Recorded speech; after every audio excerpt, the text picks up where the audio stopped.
It is Thursday, September the 9th, 2021 at 1:58 p.m. here locally in southern Arizona. This is the OneHiraethProject's DiaryCast number 4 that I'm calling Identity.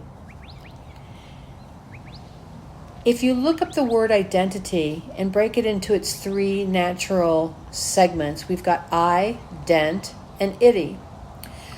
The core word, dent, is really a hollow an impression into something. And itty means the state or degree of that core word. And then I is the prefix. So to me, the significance of using identity in this particular episode is to recognize that the part that we refer to as the I is really just the series of impressions that we get, and to what degree do we experience them.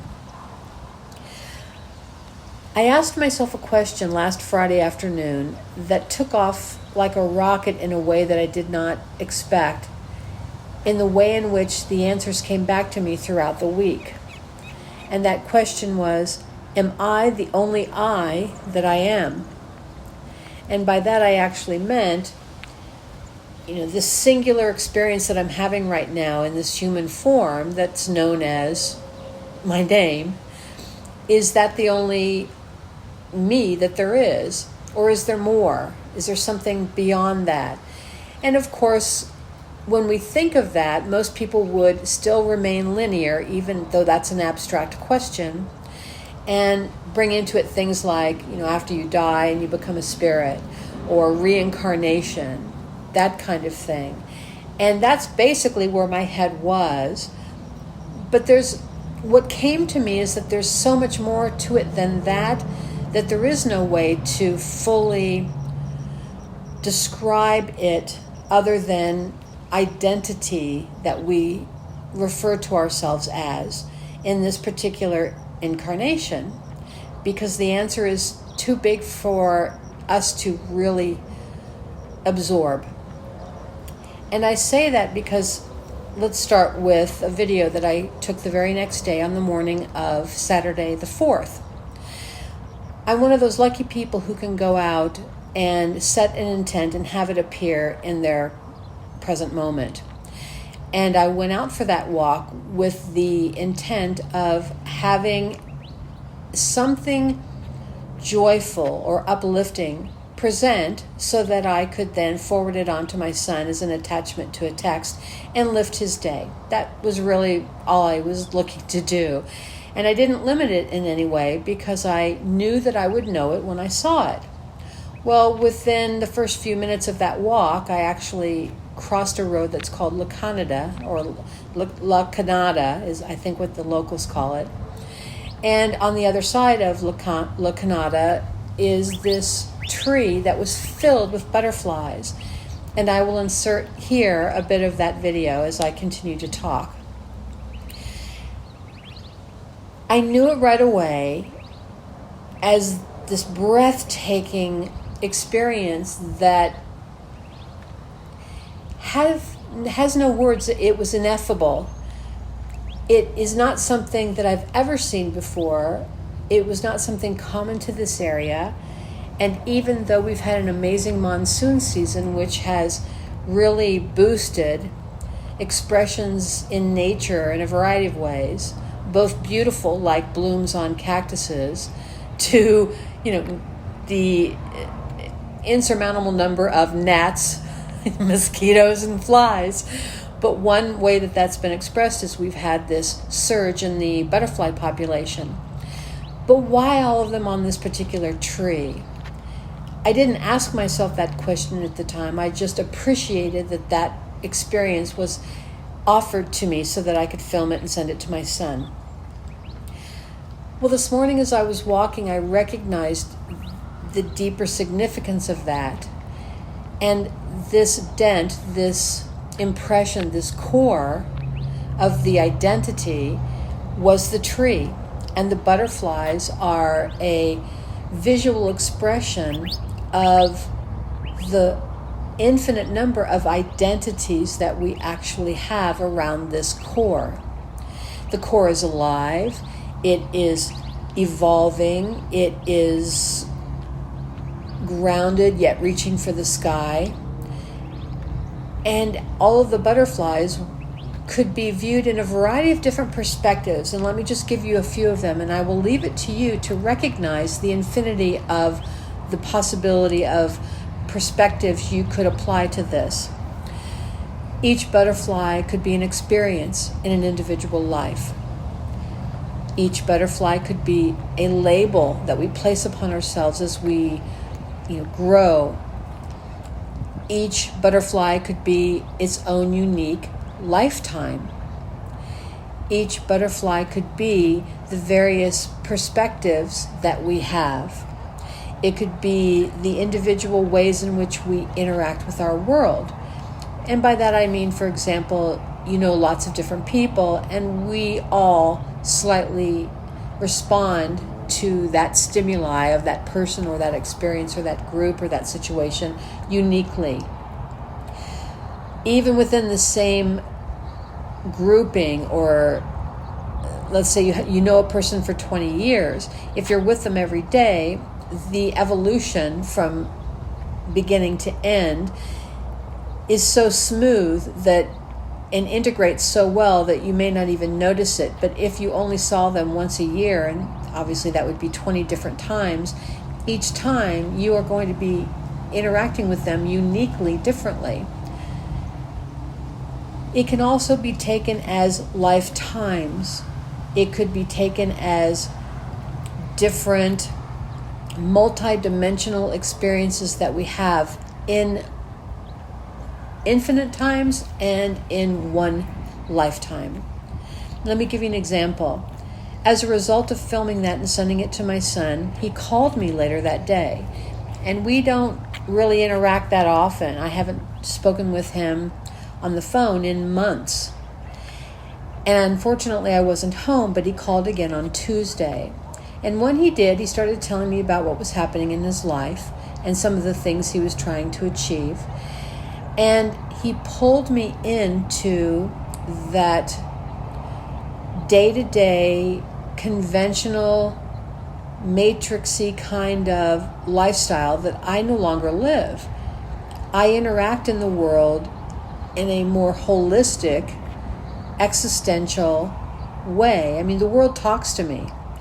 And even this week alone, I have had these fun experiences that have helped me understand and answer that question, am I the only I that I am? By a series of experiences where I would have a thought and a certain word like counselor or Oliver or experience was in that thought in my mind. And the moment I had that word come through in that singular thought, it was reflected out in the world that I was in. The exact word would be said by somebody walking down the street, in a song, etc., at the exact same moment. Another situation occurred where, for the first time in, I want to say millennia, since I was a kid probably, that when I put a spoonful of sugar in my coffee in the late afternoon, I also spooned up a half of a teaspoon of sugar and said, I'm going to eat this. That will taste good. I don't know why. I just decided to do that. And then I had this movie playing in the background. And at the exact moment I put the spoonful or the half a spoonful of sugar in my mouth, the female character turned to her son and said, don't eat that sugar. Put it down. It's not good for you. And then went on talking to him about, I think, how his arms would fall off or something crazy like that. Not don't eat the candy. She said, put down the sugar. And I had to laugh because it was at the exact moment that I put the spoon in my mouth that she said that. And this went on all week long. And the infinite number of times this occurred that have led me on to other thoughts that have helped me to answer this question are too vast for me to even go into, although I wish that I could, because I've had some charming experiences. But when my son called and was talking to me and brought me back into this very conventional way of being in the world, I realized that I was not experiencing this life the same way any longer. It was truly another one of the butterflies around that tree. My physical life experience is the tree in that scenario, and the butterflies are the various ways in which you can interact in this world. Some conventional, some unconventional, some acceptable to the masses, some unacceptable. But they're all reality because we each perceive reality differently. Some of us from our own limited individual focus, and others from more of a bird's eye view, or a satellite view looking down upon the entirety of it all. It's unique to us all. So another element that came in was a reference to an article came into my inbox feed from an online publication called Medium, but the article was extremely dated, several years old, and it talked about the movie Contact and how it had actually impacted so many people becoming involved in that kind of life study, whether they be scientists or astronomers, or how it changed people's lives. It was very interesting. And she said when she was watching it as a 13-year-old girl, it was the first time she'd ever asked herself those bigger questions, such as, what am I here for? Why am I here? That triggered me back to a conversation I had with this disembodied, multidimensional character called Oliver. Literally an audible conversation coming through my friend's computer back in December of 2016. And after talking with him at this point, probably about 30 minutes or so, I gave him my trust because of his ability to answer questions that I was only asking in my head and giving me accurate answers. It was surreal. I wish that I had hours to talk about that, but in specific applicability to the answering of the question, am I the only I that I am, and how it related to this information coming in all week, and this article, and this question that was posed, why are we here? Why am I here? I had gotten the answer to that question, and Oliver's answer was bigger than my question itself. I had asked the question, okay, how can I help you? What am I here for? And I met in Australia at that moment at my friend's house. He answered the bigger question that I didn't even realize for months later, which is literally, why am I existent at this moment in time right now? And his answer was, you came here to have time for you, no other reason. That concept of time, I came here to have time to experience life in a linear physical form so that I could experience time, the passing of time, and all of the beauty that's associated with that experience. As if I'm something bigger than that, which again says, am I the only I that I am? No. Right now, this experience that seems to be unique and singular isn't. It's just me expressing myself as one butterfly so that I could experience the concept, the physical density concept of time, because it isn't existent in this same way in all other possibilities.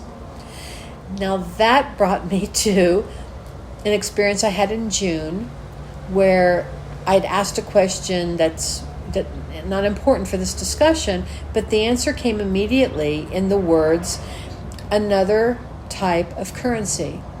And I wrote it down and actually put it on, put that piece of paper behind a magnet on the refrigerator so that I could have it around, because I didn't know it at all what that meant. Another type of currency, what does that mean? And for the next 10 days, from June the 6th onward, every single day I got so much information answering that question that I have these copious notes and links and things because it came so fast, I couldn't even digest it or try to understand it. All I could do was be, a dictator, not a dictator, a transcriber, and just write it all down as it was being dictated to me. And ultimately, if I could sum it all up, the answer was another type of currency was time and experience. They are literally currencies. Not currencies as we, in that matrixy kind of way, identify currency, but it is currency in a bigger picture. So now going back to the original question, am I the only I that I am? The answer is huge. And using that tree and the butterflies, it's very simple. No. But you are so much bigger than you could ever imagine that there isn't any way for us to quantify it or qualify it other than to gift you with all of these pieces of communication throughout the week to show you various ways in which to perceive the answer. And those are even just a sprinkling of all the possibilities. What an amazing week this has been. What an amazing gift the answer has become. And I ask you to consider doing the same for yourself, whether it is that same question, am I the only I that I am? Or the question, what am I here for? Or the question that a friend recently asked in a writing that they published online yesterday, the 8th of September. It was something like, why, oh why can't I know what's to come, or something like that. Ask yourself a question and know that the answer will come, maybe as immediately as mine did when I set an intent and a few minutes later saw this tree filled with butterflies. Or it might come through a series of synchronicities or sounds or things that you wouldn't normally think of if you're simply open to receive in a variety of different ways. The answer's there. It's trying to present to you so that you can sense it, see it, experience it, and your questions will be answered. And for this week, I will leave it there.